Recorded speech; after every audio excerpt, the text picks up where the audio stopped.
buenas tardes o buenas noches, dependiendo de la hora en que usted vea el presente video. Hoy hablaremos sobre el descenso. Abro comillas. El joven se mostraba en extremo nervioso mientras acarreaba el bolsón. No era para menos.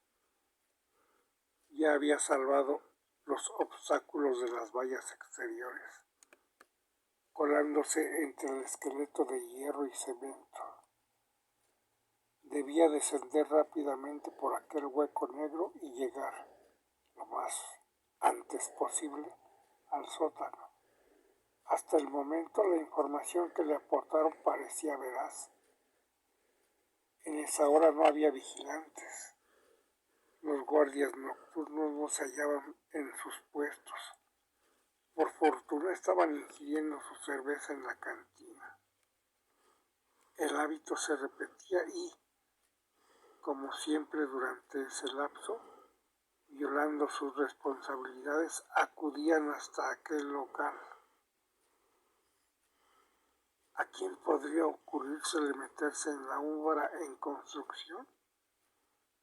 No había nada atractivo para robar. Además, ¿qué bribón querría enfrentarse con Scotland Yard?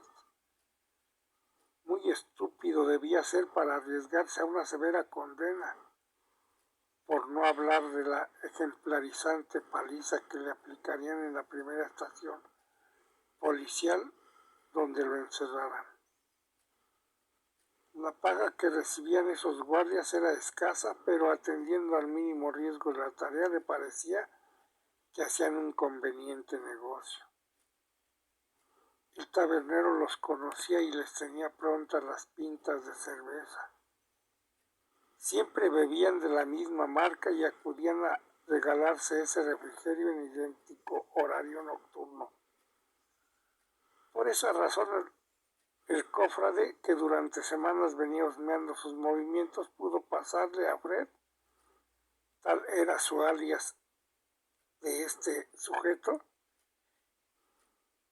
Decíamos, por tal motivo,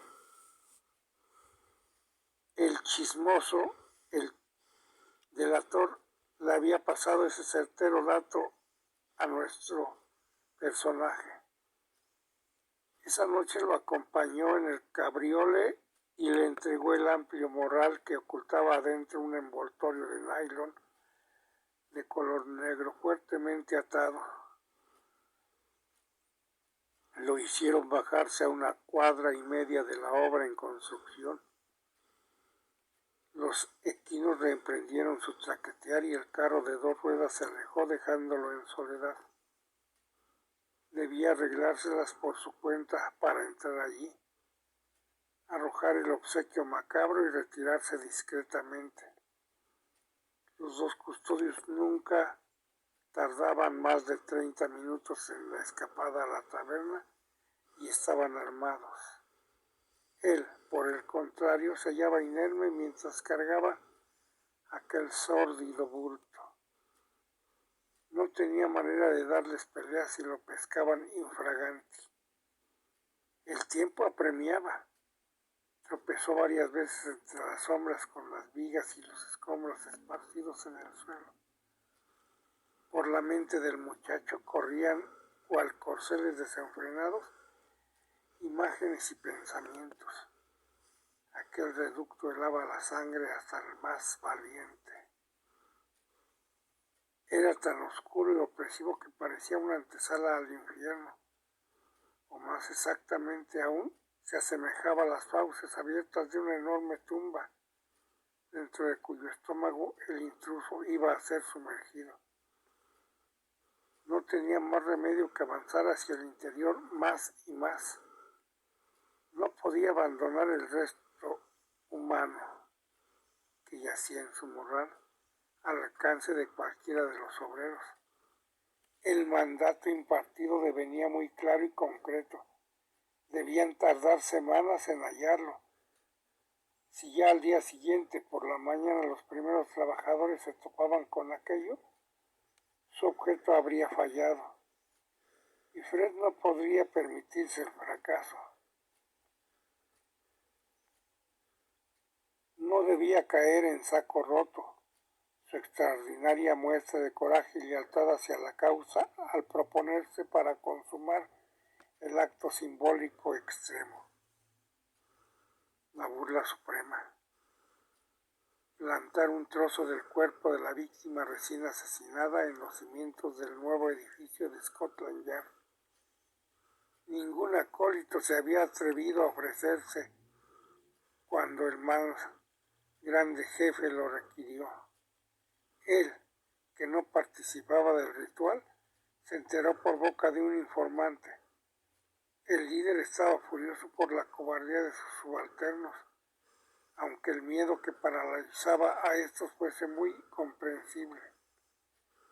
Quien acarrease el bolso terminaría ahorcado si lo pillaban.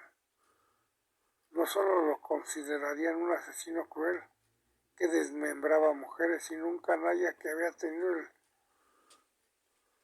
atrevimiento de faltarle respeto a la policía británica.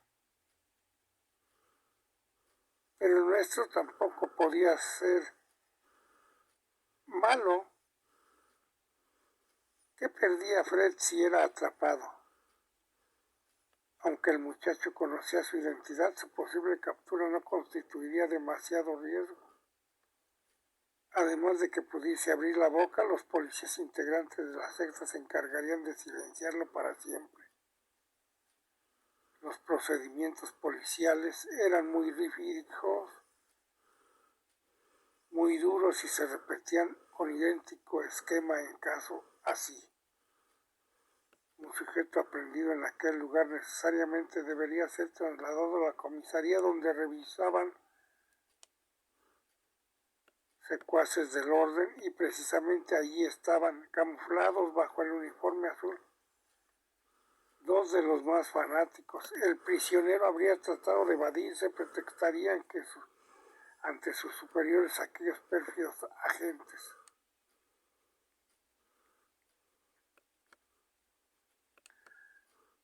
Se resistió con violencia y lastimosamente nos vimos forzados a matarle en defensa propia durante el intento de su fuga.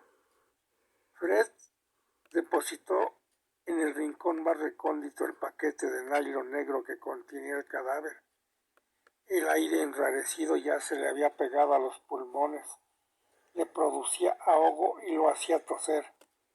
El polvo ocre que inundaba el ambiente, a medida que seguía descendiendo, había dado espacio a la negritud.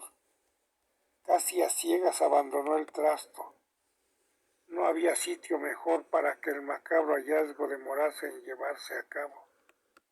Solo semanas después, cuando el fétido olor a carne descompuesta se formase y se convirtiera en intolerable, irían a percatarse de la ominosa presencia. El depositante comenzó a ascender, dejando atrás el sótano. La penumbra cerrada dio paso a una niebla gris. Algunos pálidos reflejos de la luna se filtraron desde afuera, concediendo así una mísera claridad. Trepó las vallas con el corazón latiendo a tope, amargando su vida, pues pretendía estallar ese corazón en su pecho. Por fin emergió desde las entrañas de ese antro. El aire fresco frotó sus mejillas y con avidez aspiró una honda bocanada de aire fresco. No había nadie a la vista.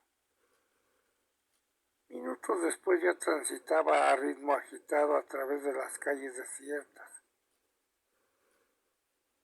Se dijo a sí mismo: tranquilo, nadie te ha visto. No tuviste problemas. Todo salió a pedir de boca. Agradeció a Dios por su buena suerte. Se persinó, pero en el fondo de su espíritu estaba persuadido de que lo agarrarían y vendría su final. Pero ahora, al comprender que habría escapado sano y salvo, sintió algo más que alivio. Creyó que el Señor respaldaba sus acciones. Misión cumplida, desde ahora ya no sería un segundón para la malvada cofradía. Se había ganado con toda justicia la confianza del Maestro, y ese logro para él justificaba los mayores sacrificios. Ya no era cualquiera, era un delincuente de respeto. Hasta aquí la presente narración. Gracias por su preferencia. Que usted la pase bien.